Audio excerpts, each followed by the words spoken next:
This is your host, the Apostle Reuben, with another short Bible lesson.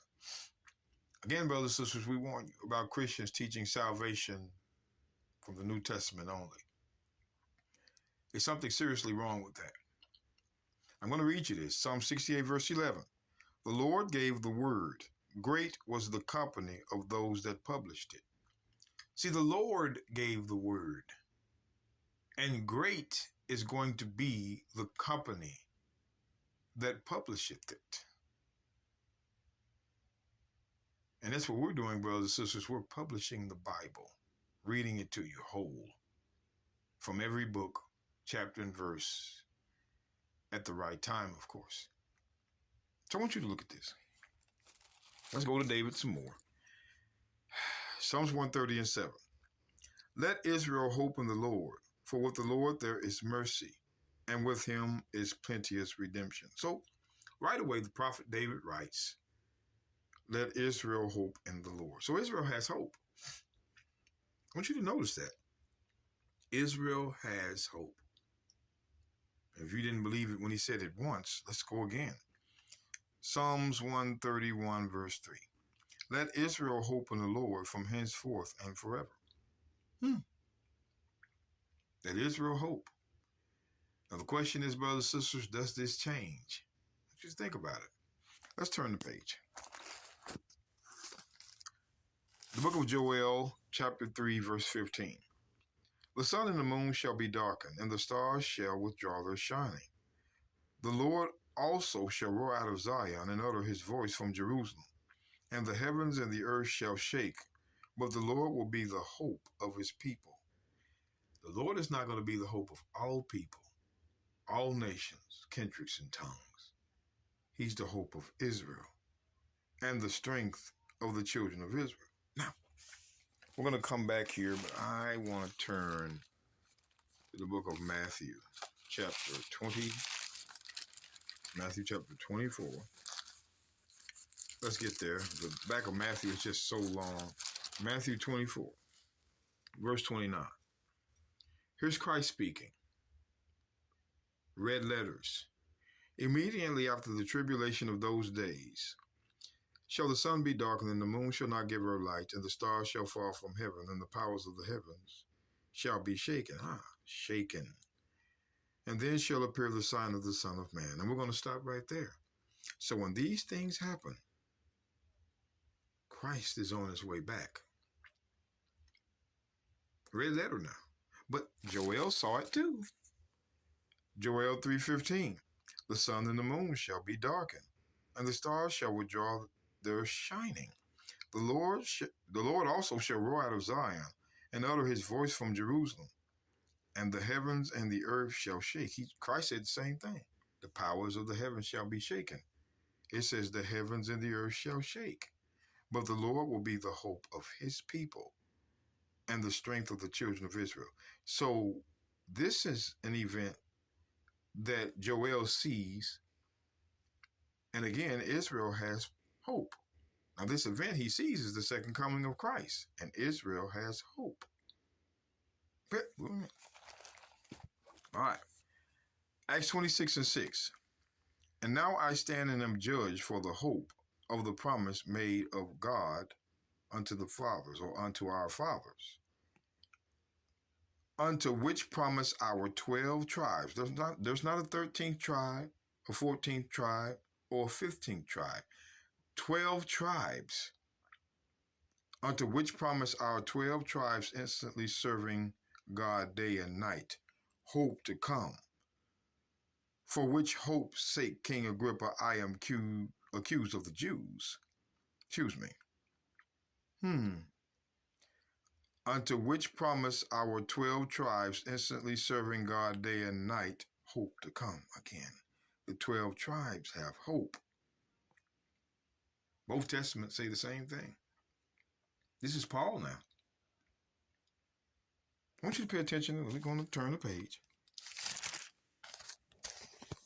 The book of Acts chapter 28, verse 20. For this cause, therefore, I have called for you. This is Paul again. To see you and to speak with you. Because that for the hope of Israel, I am bound with this chain. Again, the hope is with Israel. Y'all see this now. We're not going to play games. From Old to New Testament, Israel has hope. So we turn the page again. Romans chapter 8, verse 23. And not only they, but ourselves also, which have the first fruits of the Spirit, even we ourselves groan within ourselves, waiting for the adoption, to wit, the redemption of our body. For we are saved by hope. Stop. So those that are waiting for the adoption are saved by hope. Romans chapter 9, verse 3. For I could wish that myself were accursed from Christ for my brethren, my kinsmen, according to the flesh, who are Israelites, to whom pertaineth the adoption.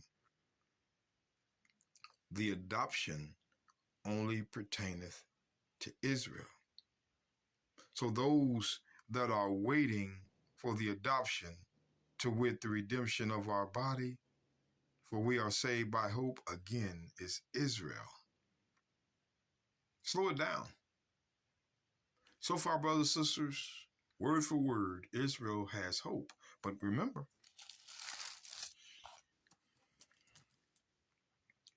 Ephesians chapter 2, verse 11. Wherefore remember that ye being in time past Gentiles in the flesh, who are called uncircumcision, by that which is called uncircumcision, in the flesh made by hands. Now remember, when we go back to Ephesians 1, it's always important to see who the letter is to. Christians, they try to avoid this. Paul is writing a letter to a specific group. Now, I want you to look at this. Paul, an apostle of the Messiah Christ, by the will of God, to the saints which are at Ephesus, and to the faithful in the Messiah Christ. The saints, again, brothers and sisters, we have to go back. And see, this is going to kill them. Back to Psalms. Until the Christians can define it, we're going to define it for them. Psalms chapter 148, verse 14, he also exalted the horn of his people, the praise of all his saints, even of the children of Israel. That's it. 149, verse 1, once again. Praise ye the Lord, sing unto the Lord a new song, and his praise in the congregation of the saints. Let Israel, Israel are the saints. It's not anyone that believes in Jesus. It's not. They're lying. We're identifying the saints. We're not putting up a tricky little verse to try to make you see saints as we want you to see it. The saints are the children of Israel. So I want you to pay attention. Again, Paul is telling the saints, which are the children of Israel, that were scattered here now. Wherefore remember that ye being in times past Gentiles in the flesh, who are called uncircumcision by that which is called circumcision, in the flesh made by hands. Now pay attention, that at that time ye were without Christ. When you were Gentiles of the uncircumcision, you were without Christ. The Gentiles do not have Christ. Being aliens from the commonwealth of Israel, you did not have any commonwealth with Israel. Strangers from the covenants, you were not part of the covenants of promise, having no hope. See, brothers and sisters, the Gentiles have no hope. They don't. It's telling you right here, without God in the world. Now we're going to do this again real slow. Paul mentions that they were Gentiles. Remember, wherefore remember that ye being in times past Gentiles, you were Gentiles in the past, called the uncircumcision. Now he's talking about the Gentiles. When we drop down to verse 12, that at that time, when ye were Gentiles, ye were without Christ. So being a Gentile, you were without Christ, aliens from the commonwealth of Israel, strangers from the covenants of promise, having no hope without God in the world. The Gentiles, brothers and sisters, have no hope of salvation. Paul is telling you here, the Christians just been reading it to you wrong. They try to hurry up and get by verse 12, but the Gentiles are without Christ, aliens from the commonwealth, strangers of the covenants, having no hope, and they have no God in the world. This is the truth about the Gentiles.